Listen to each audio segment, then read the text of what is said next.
Hi, welcome to Pitch Deck Clinic with James from MeasureMatch. So, James, tell us in 30 seconds the elevator pitch. What do you do? And then we're going to look at the slide deck and see how that story comes out. Awesome. Thank you, Anthony. I really appreciate being here. So, yeah, I'm the founder and CEO of MeasureMatch. It's a professional services marketplace platform. The business that we've been building for the last 4 years is relatively straightforward. So it's predominantly a buyer-seller model where there are clients coming into the demand side of our marketplace, submitting their business requirements so they can advance the use of SaaS and enterprise software solutions in their organizations. Sort of the Uber of finding services. If I'm a company, I'm going to come to MeasureMatch and I'm going to look for either a person to help with my Tableau data needs, or you're going to recommend, or you're going to find one of several data service providers like Tableau. So with that in mind, let's look at the pitch deck. Over the next 10 minutes, we're going to go through this from 4 aspects. Aspect number 1, the look and feel. Number 2, messaging and proposition. Number 3, valuation and financials, and then feedback and top tips. So let's start with the overall look and feel. So page 1, MeasureMatch, it's all about, financials, busy highway. So that seems to match it. It's a little bit sort of corporate-y, and maybe that's exactly your market. You've got, some winners there, which is great trust points. Built with love and care in the UK, might be appealing to UK investors. Super cool. I'd probably not necessarily put for investors here, because you might have sort of missed an opportunity to explain in 5 words the marketplace for finding services or something like Good that. point. So you didn't need to tell investors. It was for them. It was there. All right, next slide. So you've got a mission.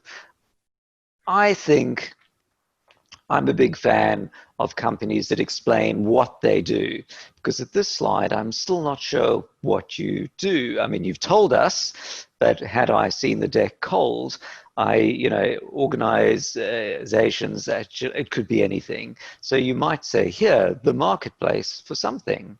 Next, I've seen the Gartner and the other slides. I don't think that these millions of things, A, look pretty, and B, they look complicated. I think if I'm coming to, MeasureMatch, I'm looking for you to take a complicated problem, endless Googling and searching, and you're going to delight and simplify. So I think, imagine this page is going to show something of a more relaxed scene, and here I'm projecting, I might be completely wrong, a relaxed scene of the CFO, CEO, whoever it is, coming to this platform that shows me how it's going to find a solution to my problem. And by the way, you don't so far have any platform images. There's a slight platform image here, but that's sort of the public site. So I think if you are at the point where you've got a live platform, you might want to show a picture of a PC, or if you think someone can use it on the move, a mobile phone. So does that make sense on maybe the look and feel so far? It does. Yeah, there are a couple of things. In fact, they're very, very good points.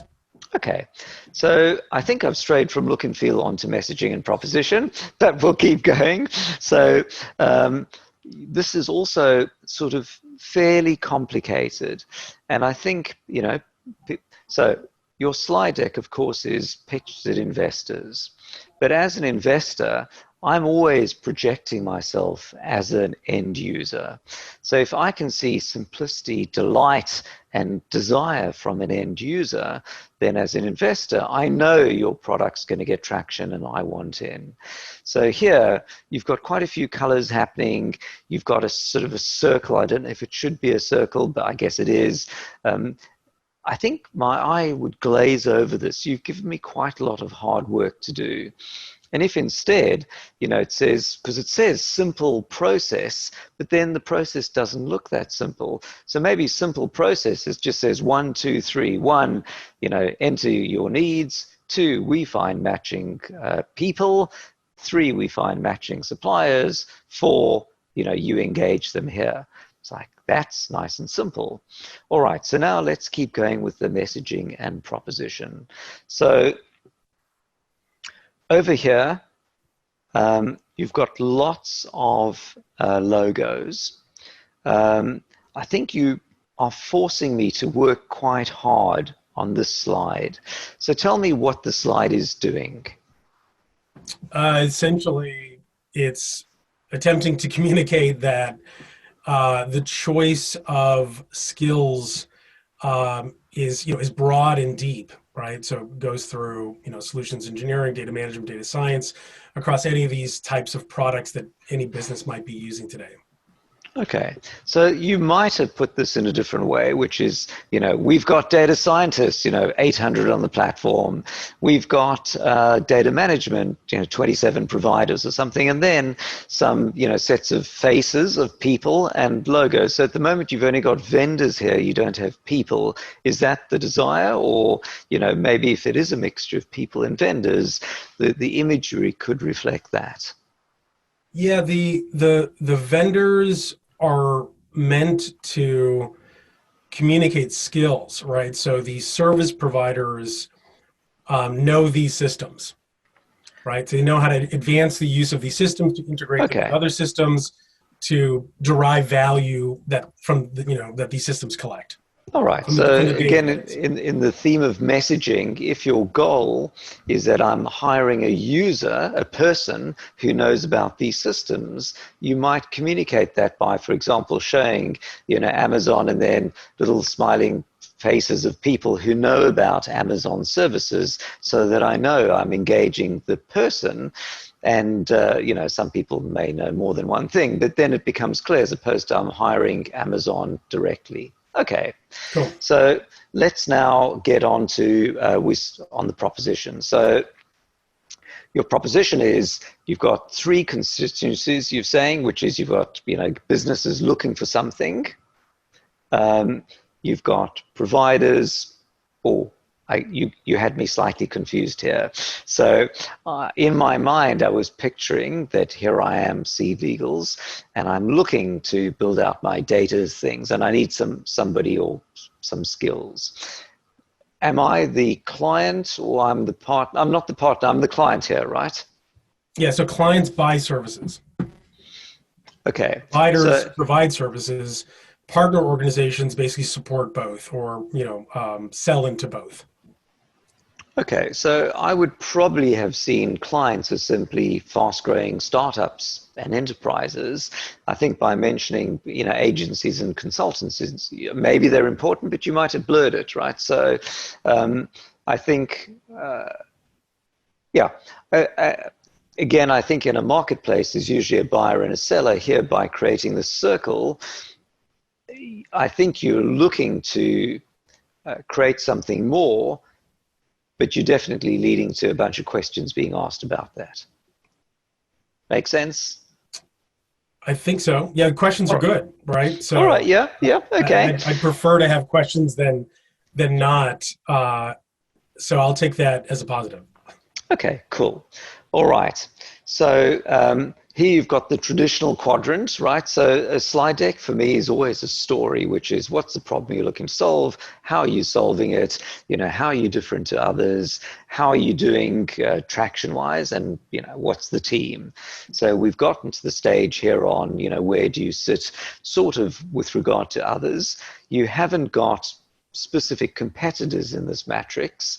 It looks like the matrix. I would probably expect to see, I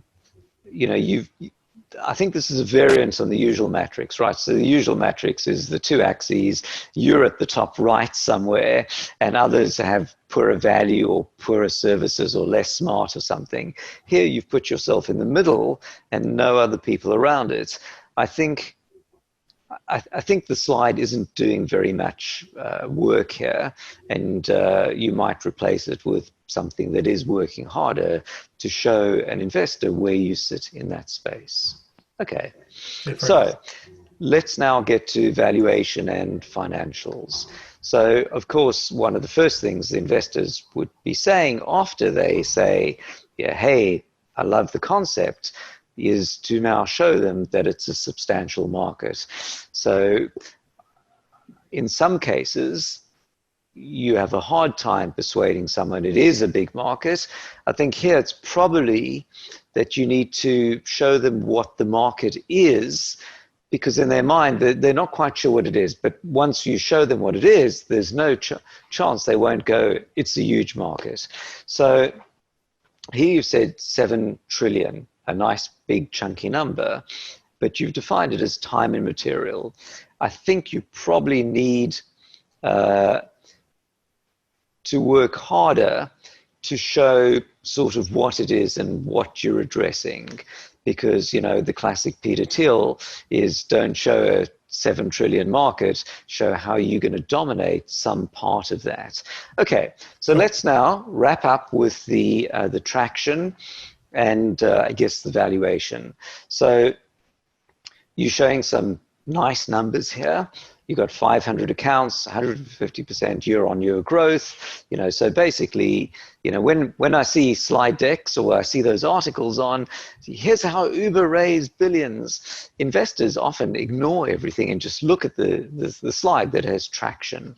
So here it looks like you've got some very nice traction, somewhere between a doubling and you know, quadrupling and so on. You might show these as some graphs to show how things are taking off, so that I have to work less to tease it out. Sure. And had you had 4 or 5 graphs all going up, or maybe one graph with 4 lines on it or something, Yeah, I would we're go, actually working on that. That is really good. All right, so you're also targeting, you know, 65 million gross revenue. In just 3 years' time. So, you know, if I do my maths and I see that you haven't told me the numbers on the slide deck that you're doing today, but 2023, if I'm doubling each year, that's 8 times. So that means that you'd be doing like 8 million a year to get to 65 million a year by then. So the numbers are probably not stacking out. There's a disconnect somewhere. So the astute investor is going to jump in on that and see that. And so when you've got impressively big numbers, just make sure that anyone doing the regression, you know, gets to today and it matches today. Questions? Which things, you know, did you disagree with? Which are the things I missed? Over to you. Good question. I'm going to just go back through the deck. I think you made a really good point about not mentioning clearly up front what the business is. So I think it's a missed opportunity on the first slide, on the second slide. The third slide, you know, that has the selection of logos that represents this crazy world of software systems. Again, you know, our approach to pitching investors is to hit those folks that know our world. And we're going to remain, I think, going to remain pretty focused on that. Partly because when we do reach outside of that, there's just such a cluelessness, you know, that you know, I'm really just not interested in that money, because we really need value on top of that money. So they'll recognize that we play in a very dynamic, fast-growing, complex world of SaaS and enterprise software, and we need to demonstrate that that's where we are. Okay. And we're trying to, you know, advance all of that stuff through our marketplace. So I think that's okay. You know, so I thought that was a little bit off center in terms of your critique in that area. But overall, some really great points. You know, we recognize that the revenue forecast that we have is stratospheric. We're trying our best to keep that tempered, realistic, but the model that we're building with a little bit of fuel to the fire will see it significantly grow. So James, thank you very much. That was fantastic. I love the growth, love the slide deck. I hope this was valuable, and I hope this is valuable to everyone watching. Thank you so much.